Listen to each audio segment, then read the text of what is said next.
Sun Tzu and the Art of War.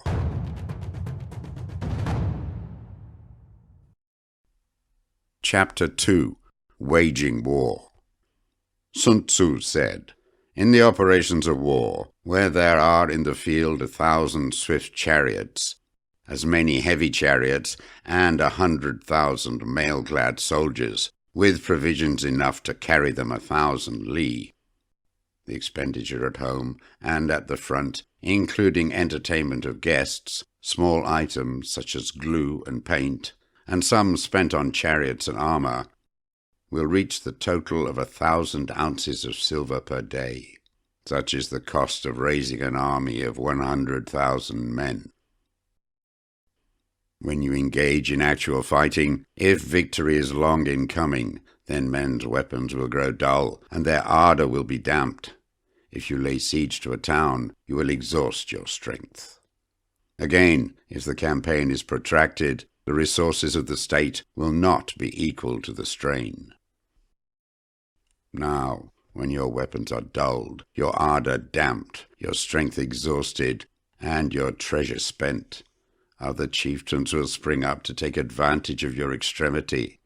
Then no man, however wise, will be able to avert the consequences that must ensue.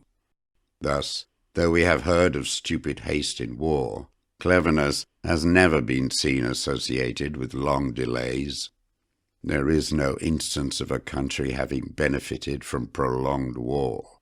It is only one who is thoroughly acquainted with the evils of war that can thoroughly understand the profitable way of carrying it on. The skilful soldier does not raise a second levy, neither are his supply wagons loaded more than twice. Bring war material with you from home, but forage on the enemy. Thus the army will have food enough for its needs. Poverty of the state exchequer causes an army to be maintained by contributions from a distance. Contributing to maintain an army at a distance causes the people to be impoverished. On the other hand, the proximity of an army causes prices to go up, and high prices cause the people's substance to be drained away. When their substance is drained away, the peasantry will be afflicted by heavy exactions. With this loss of substance and exhaustion of strength, the homes of the people will be stripped bare, and 3/10 of their income will be dissipated, while government expenses for broken chariots, worn-out horses, breastplates and helmets, bows and arrows, spears and shields, protective mantles, draft oxen and heavy wagons will amount to 4/10 of its total revenue. Hence a wise general makes a point of foraging on the enemy. 1 cartload of the enemy's provisions is equivalent to 20 of one's own, and likewise a single pickle from his provender is equal to 20 from one's own store.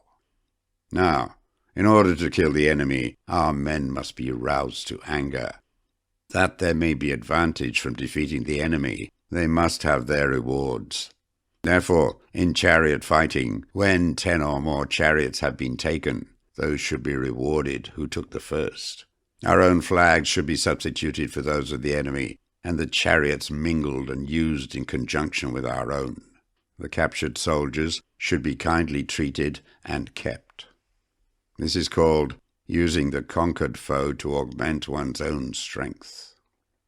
In war, then, let your great object be victory, not lengthy campaigns. Thus it may be known that the leader of armies is the arbiter of the people's fate, the man on whom it depends whether the nation shall be in peace or in peril.